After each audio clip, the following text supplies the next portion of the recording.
আসসালামু আলাইকুম, সবাই কেমন আছেন? আশা করি সবাই ভালো আছেন। নতুন একটা ভিডিও নিয়ে আপনাদের সামনে আবার চলে আসছি। আমি মোহাম্মদ সজীব হাওলাদার। তো ভিডিওটা আমরা দেখব যে আসলে এই কাঠ দিয়ে কি তৈরি করা হয়। বাচ্চাটার দেখেন কাঠ পিটাইয়া পিটাইয়া ওই যে ছালগুলো ছাড়াইতে আছে। অবশ্যই এটা দিয়ে একটা কোনো কিছু বানানো হবে। তো লাস্ট পর্যন্ত দেখলে আমরা বুঝতে পারবো আসলে এই কাঠ দিয়ে কি তৈরি করা হবে। যাই হোক, ভিডিওটা ভালো লাগবে, সবাই একটু লাইক শেয়ার করে দিয়েন, একটু ফলো করে দিয়েন। এখন কোণে নিয়ে আসছে, দেখি এই লোকটা আসলে এটা দিয়ে কত সুন্দর একটা জিনিস তৈরি করতে পারে। দেখি, আমরা লাস্ট পর্যন্ত ভিডিওটা দেখি। আর যারা এত সময় ভিডিও দেখছেন তারা একটা সুন্দর কমেন্ট করবেন।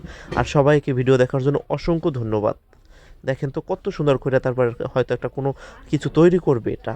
এখন কি তৈরি করবে আমরা লাস্ট পর্যন্ত না দেখলে বুঝতে পারবো না যে আসলে এটা কি তৈরি করতে আছে। ভিডিওটা লাস্ট পর্যন্ত দেখি। ভিডিওটা ভালো লাগলে শেয়ার করে দিন। আর ভিডিও কে কোথায় দেখছেন অবশ্যই কমেন্ট করে যাইবেন। আসলে খুব সুন্দর একটা জিনিস তৈরি করলো।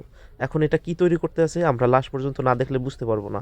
কোনো একটা পাত্র তৈরি করছে, এটা কোনো একটা ফুলের তোড়া বা কোনো কিছু একটা তৈরি করছে। ভিতরটা ভেঙে গেছে, খুব কষ্টজনক ব্যাপার।